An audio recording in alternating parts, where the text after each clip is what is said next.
Adesso parliamo anche di questo. Allora, eccoci qua, rientrati in studio. Allora, Gianangelo Bellati, questi veneziani nel centro storico come sono? Ma allora, prima di tutto, ahimè, parlare di veneziani del centro storico siamo sempre di meno. Io magari quando vado anche in giro in Veneto ormai mi guardano con gli occhi così, ma tu sei veramente un veneziano che vive sull'acqua? Non parliamo quando vado per lavoro o per divertimento in giro. Per altri paesi il fatto di essere veneziano stimola un grandissimo interesse e una grandissima curiosità.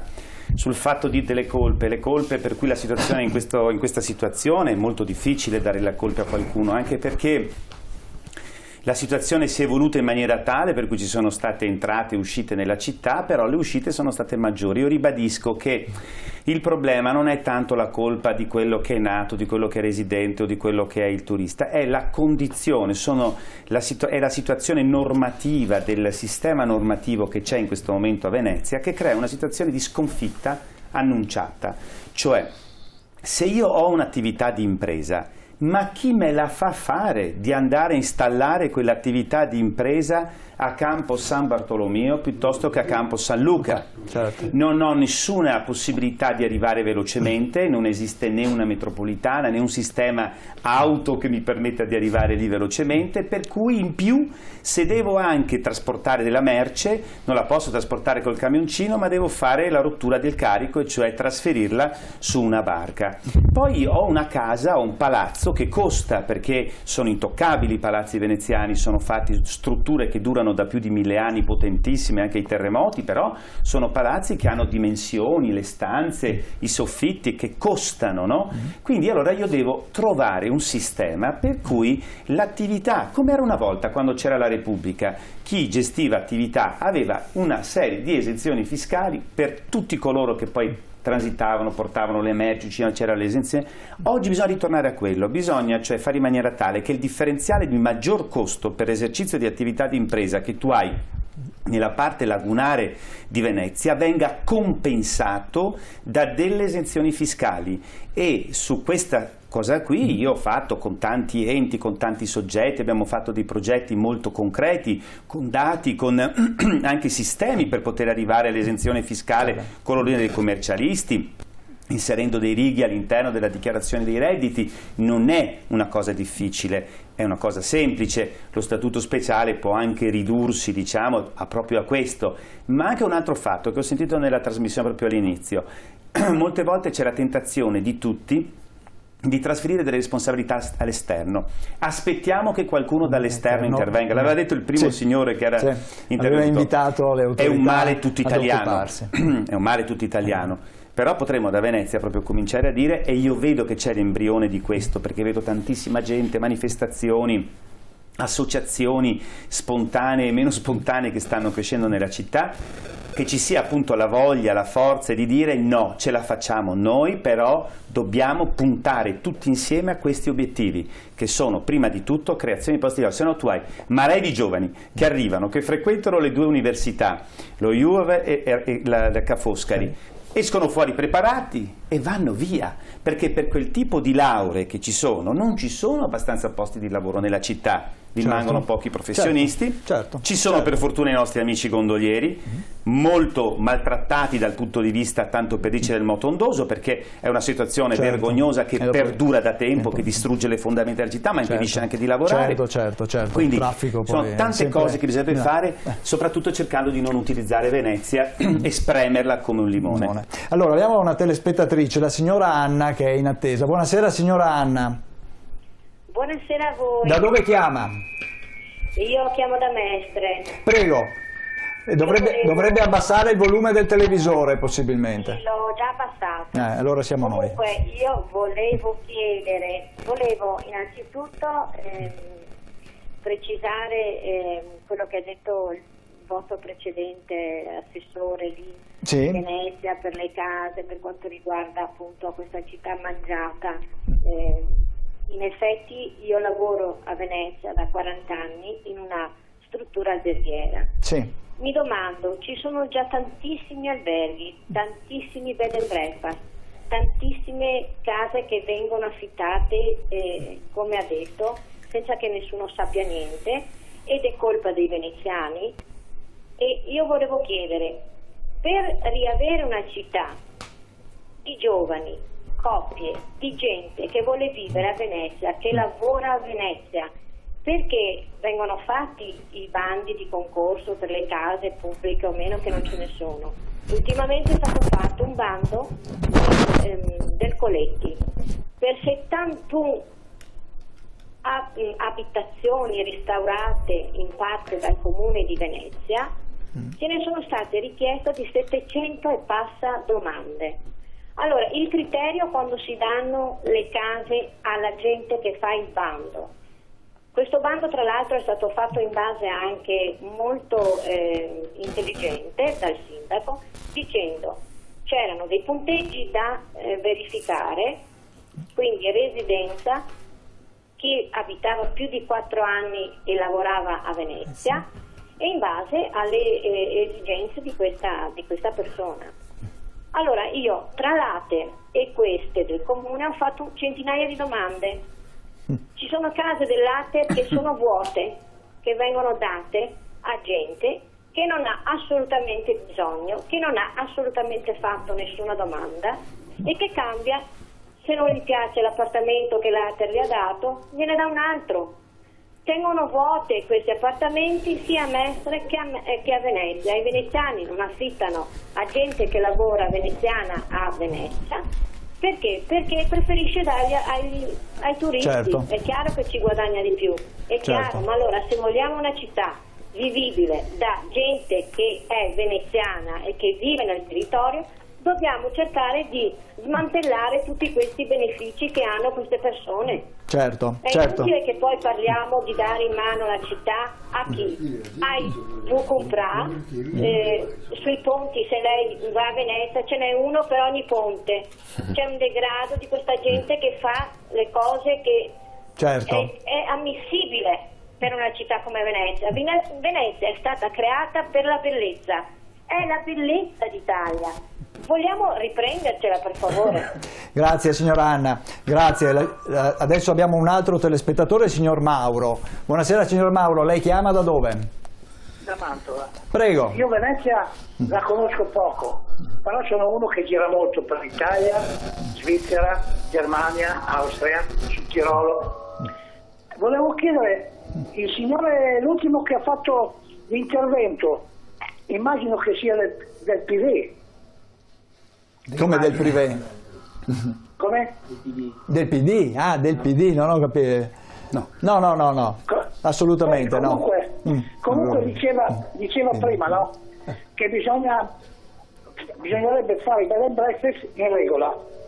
Scusi, prima che facessero il colpo di Stato in Italia nel 2011, Napolitano e Monti, si pagava il 45% di tasse.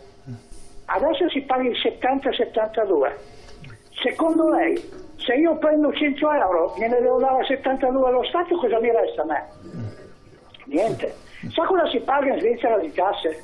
Quando ci andavo io a lavorare si pagava il 19-20, adesso si pagava il 23-24. È ovvio che girano tutti al nero. Io ho una partita IVA, ma lavoro in nero, perché se faccio la fattura vanno fuori il budget. Certo. Cioè, questa è la scoperta dell'acqua calda. Certo. Allora, e poi voglio dire un'altra cosa. Signor Mauro. Ma cosa hanno fatto Venezia, le amministrazioni comunali di centro-sinistra? Il ponte di Calatrava è una vergogna mondiale. Adesso ne parliamo signor Mauro. La devo interrompere perché abbiamo anche altre telefonate in attesa. Adesso aspetteremo un attimo prima di far intervenire ancora i telespettatori. Allora, abbiamo un problema di residenzialità, come abbiamo sentito la signora Anna all'inizio, che lamentava un po' l'assegnazione delle case, che evidentemente auspicava venisse con dei criteri diversi chiaramente, e poi il signor Mauro che diceva con la tassazione che abbiamo è chiaro che anche a Venezia si cerca di... allora faceva riferimento a Daniele Minotto, no? Il telespettatore.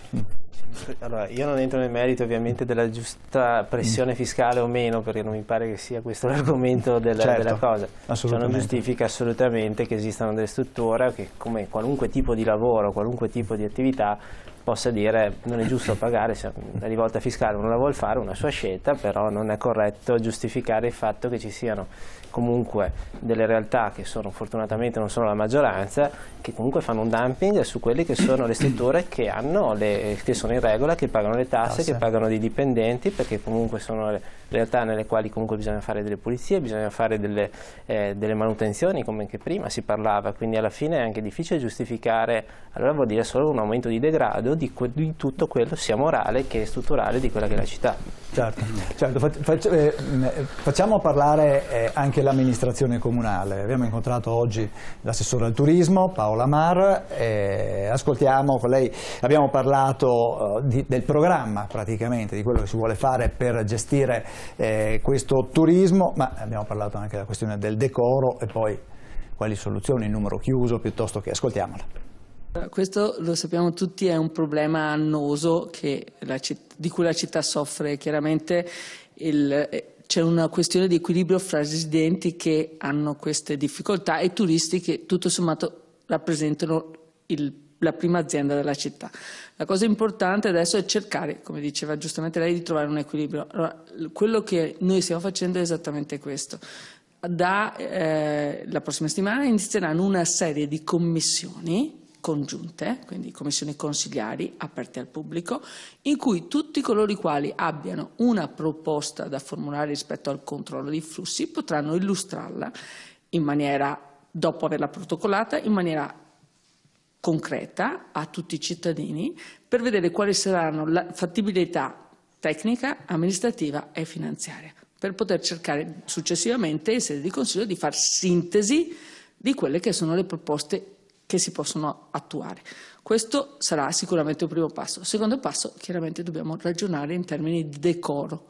Noi abbiamo una città che è un palcoscenico, ahimè, una città che tutti desiderano, però che la maggioranza dei turisti tratta con rispetto e una minoranza può pensare e decide di fare quello che vuole. Questo secondo noi è inammissibile. Uno dei primi provvedimenti presi dalla Giunta quando siamo entrati in carica è stata l'assunzione, il decreto di assunzione per 70 vigili, cosa che non abbiamo potuto fare per il patto di stabilità. Per noi importante adesso è procedere a questa assunzione entro gennaio, perché una città che non ha decoro e non ha sicurezza è una città che non riesce a vivere e non ha neanche la capacità di attrarre investimenti. Il mio referato per quanto riguarda il turismo è un referato che può considerarsi partecipato, quindi sono scelte importanti per la città che dobbiamo prendere assieme, sentendo tutti. Io credo onestamente che di chiudere la città non se ne parli, perché su questo siamo d'accordo col Ministero. Noi abbiamo la necessità di avere un controllo, cioè di gestire dei flussi controllati e soprattutto nei periodi di picco. Di contro mi supporta e mi fa anche un attimo piacere considerare che l'anno scorso, ad esempio, i turisti pernottanti sono aumentati in ottobre, novembre e dicembre, e che vuol dire che un po' la macchina per fare in modo che non arrivino tutti d'estate si muove. Come mi fa piacere anche considerare che, come ho dichiarato l'altro giorno, il Museo del Vetro a Murano abbia un più 13%. La città non è piccola, cioè è piccola, è fragile, però personalmente ero in Strada Nuova il giorno prima della storica ed era stracarica di gente. In fondo a metà degli Ormesini non c'era nessuno. Quindi tutti fanno le stesse strade, ma la città per certi versi ha degli angoli ancora che il turista attento, il viaggiatore, può godersi in piena libertà. Allora, qui ha introdotto un po' di argomenti, un po' di temi. Allora, queste commissioni, quindi le proposte, le possibilità, Cantarutti, le piace come, anzi ti piace Luca? Io credo che fondamentalmente quando un amministratore non ha le idee chiare su quello che vuole fare, su quello che si può fare, su quello che si deve fare in un caso come Venezia, cosa fa? Organizza una commissione, vediamo se intanto si tira a campare, ma questo non è che l'abbia inventato l'assessore al turismo attuale. sempre stato così, una strategia, una tattica che consente di non affrontare veramente i problemi, perché sei stato nominato assessore, governa, sei tu che devi avere le idee e sei tu che devi fare le proposte alla città, ben venga qualche suggerimento se arriva, ma sei tu che hai il dovere di governare e di amministrare. Io credo che in realtà Venezia forte possa fare paura. Venezia forte ha un'identità culturale e storica talmente forte di per sé che se dovesse ritornare ad essere anche un polo economico o anche solo finanziario di forte rilievo sarebbe un fattore di destabilizzazione politico non indifferente. Quando prima Gianangelo Bellati diceva come si fa a fare impresa a Venezia, perché se io ho un'impresa e la devo installare a Campo San Luca piuttosto che a San Bartolomeo, chi me lo fa fare? Beh, certamente non ho difficoltà ad avviare a San Luca, in centro storico, un'impresa che presupponga una forte organizzazione di mezzi, ma un'impresa web che posso tranquillamente fare nella mia casettina di campagna, perché non la posso fare a Venezia? Dico il web, per dire qualcos'altro. Bisogna però avere in mente che cosa vogliamo fare di Venezia. Amiamo Venezia? Allora abbiamo il dovere di dare un futuro e mi rifiuto di pensare che non sia possibile costruire un futuro per Venezia. È possibile, è possibile. Se però questa possibilità deve passare per la ricerca di uno statuto speciale / agevolazioni fiscali, ben vengano, ma sono dei palliativi. Bisogna prendere coscienza che Venezia è forte, fortissima di per sé, rappresenta qualcosa che può trovare in sé le soluzioni. Io sono notoriamente a favore dell'indipendenza del Veneto e che abbia in Venezia una sua capitale. Se torna ad essere anche un fulcro di interesse non solo turistico, ma anche produttivo, economico e di idee, Venezia a questo punto può fare paura e per noi tornare ad essere una gioia. Professor Casa. Noi abbiamo una situazione a Venezia che è legata al turismo. Perché in questo periodo, nonostante i tentativi di creare un'industria impossibile che abbiamo visto a Marghera, tutto è rimasto in mano al turismo e sembra che il turismo sia la soluzione di Venezia. Invece non è la soluzione di Venezia, è un assurdo. Ora è chiaro che bisogna che il turismo continui, ma va selezionato per tempo e va programmato un progetto più a lungo termine. E cosa vuol dire? Primo, Venezia, punto franco, non si pagano le tasse, deve diventare la City d'Europa dove la gente alla finanza torni a Venezia, perché a Venezia si batteva moneta, perché Venezia è bella per questo motivo. L'arte non si fa con pochi soldi, questa Venezia è stata fatta con quintali d'oro, perché se no un ponte come, non so, quello di Rialto, se lo inventava e riusciva a costruirlo e fare stare in piedi. Nel XX secolo ha fatto quello di Calatrava e sta in piedi perché sta in piedi, insomma, dopo tutta la scienza, i computer e tutto il resto, insomma, ecco, per fare, sì, insomma. Dico, per il momento ci sta, no? Ecco, attenzione, un assestamento c'è stato anche nel ponte di Rialto, che il costruttore aveva un certo timore perché l'assestamento ci hanno costruito una serie di costrutture su un ponte. È l'unico ponte al mondo costruito in pietra dove ci sono delle botteghe, ci sono delle case sopra. Sono migliaia di tonnellate su un ponte. È una questione di equilibrio inconcepibile, no? Perché se lo metto dentro il computer non ci sta. Ecco. Ma dico, qual è il progetto? Il progetto, volevamo una città vivibile. Certo, oggi la tecnologia ci consente di portare Venezia al centro del mondo. Vuol dire creare una Silicon a Venezia. I giovani, no, basta con la storia dell'architettura, facciamo un'università di Silicon, no, cioè un'università multimediale dove i giovani, e Venezia si presta a questo, possono vivere tranquillamente all'interno di una società, all'interno di una città tranquilla che non ha traffico, non ha niente, possono concentrarsi in tutte quelle che sono il futuro della tecnologia, della multimedialità, e Venezia può diventare il capitale mondiale. E soprattutto deve arrivare la finanza. Allora Venezia sta in piedi da sola. Allora poi il turismo si modella quando non c'è la necessità estrema di avere comunque il turista che spende 10 euro, perché la media del turismo sono dai 20 ai 25 euro a testa.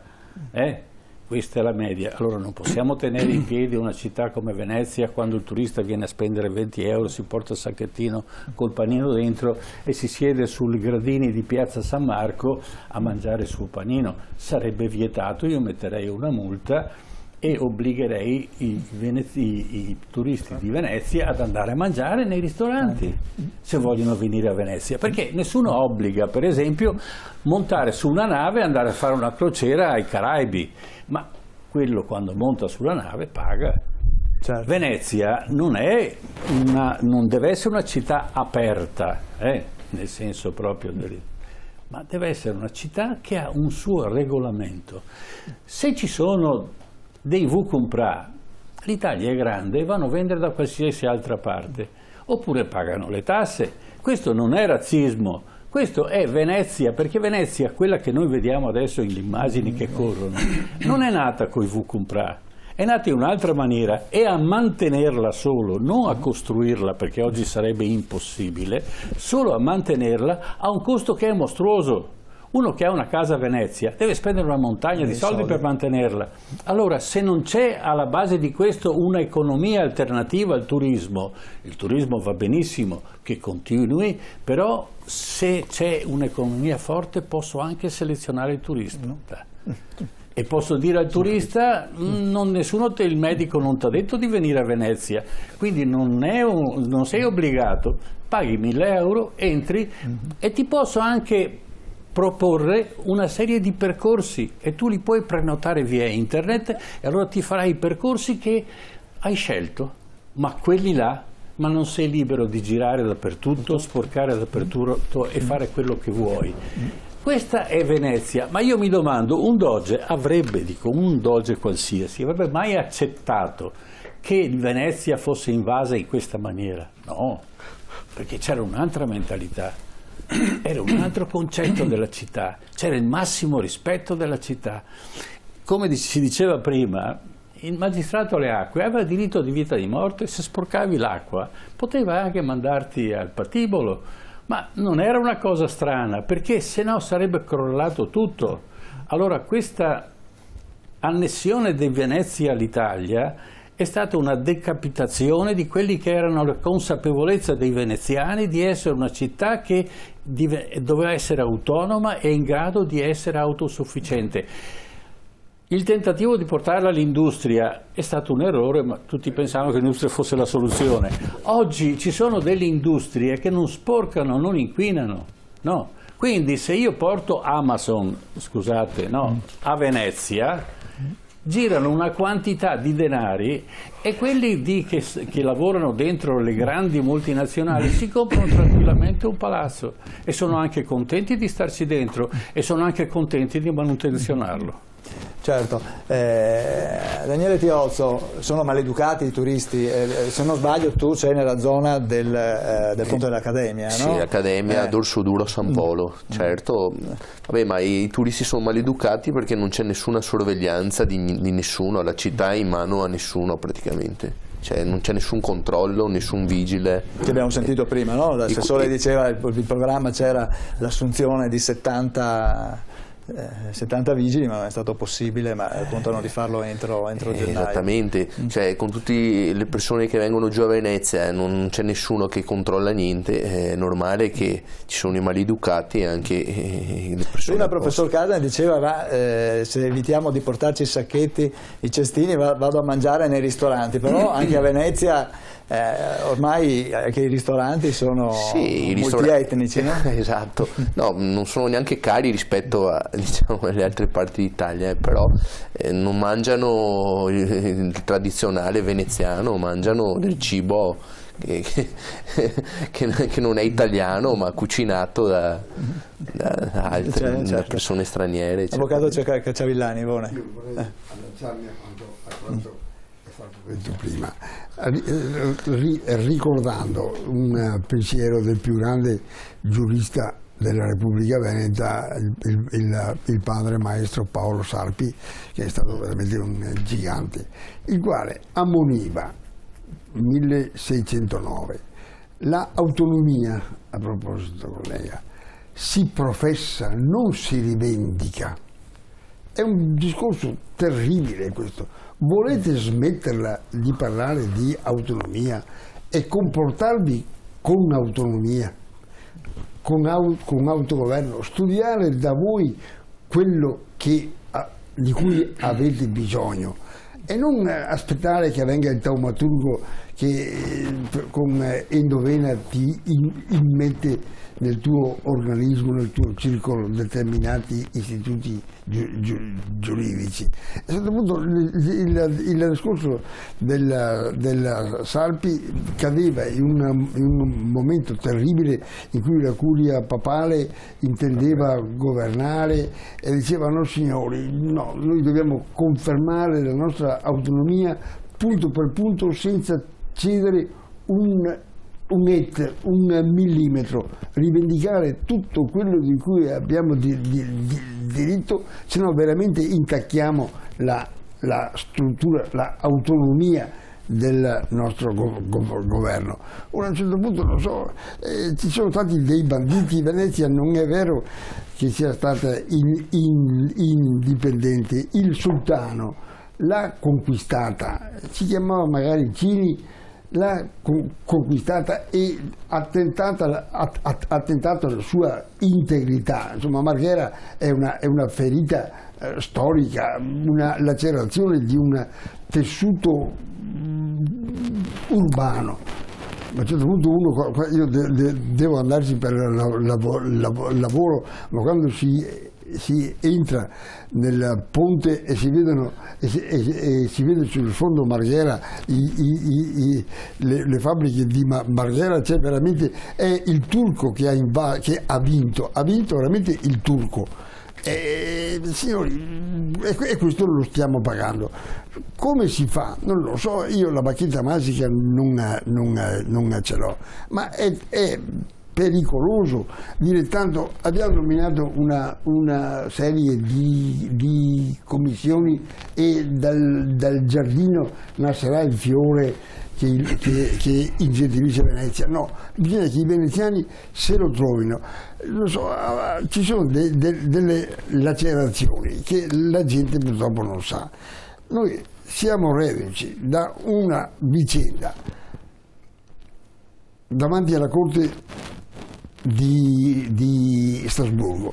Abbiamo fatto la guerra per le valli da pesca, la laguna di Venezia. Lo sa la gente che di fronte a una sentenza della Corte di Strasburgo che ha affermato che il regime delle valli da pesca, legge del 1904, con tutte le varie leggi della Repubblica Italiana, è incompatibile con il diritto europeo. Ha assegnato un anno di tempo perché la Repubblica si accordi con i vallisti, chiamiamoli così, proprietari delle valli, perché cerchino un regime adatto alle valli da pesca. Ora, c'è una cosa più veneziana, proprio veneziana doc, della laguna di Venezia?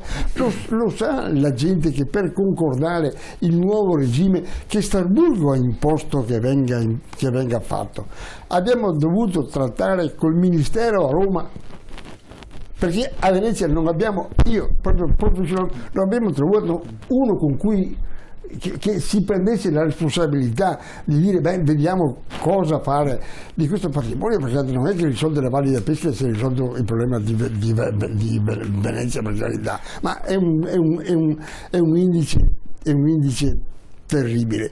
Quando io ho dovuto difendere davanti alla Corte e c'era un presidente finlandese e spiegare cos'è la laguna di Venezia, certo. Spiegare che il pesce di valle è diverso sia dal pesce di mare che dal pesce di fiume, e che ti guardava con gli occhi così, perché non è che in Finlandia notoriamente ci siano le... E quindi a un certo punto è arrivato da fuori l'input di salvare, è Venezia che non vuole, a questo punto non vuole essere salvata, perché chi ha la responsabilità di provvedervi non vi provvede. Questa è la verità, non ci stiamo a girarci a no, ho capito. Il problema delle valli qual è? Perché Strasburgo non vuole le valli? No, il problema è sulla proprietà privata, sulla proprietà delle valli. No, il discorso è che c'è tutto un problema terribile. C'è la direttiva Bolstein del 2006 che dice che i beni demaniali devono essere posti in... Perché il problema è se demaniale. No, che l'acqua sia demaniale non c'è dubbio, che la terraferma, la Valle Zappa, c'è quello splendido è certamente di proprietà privata, solo che il pesce esce dall'acqua del mare, entra nella tana della Barena, che è di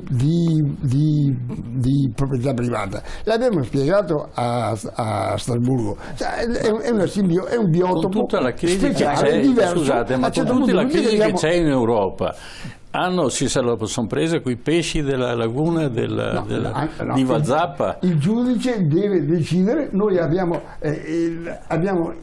impugnato una ignobile sentenza della Corte di Cassazione di questa squallida sono gli avvocati che sono andati là per arginare i danni che fa il sistema giuridico italiano. Cerchiamo aiuto in Europa per dire fermate lo strame che sta facendo. Siamo disperati per come vanno le cose qui, cercate di mettere in paro voi, perché sennò certo.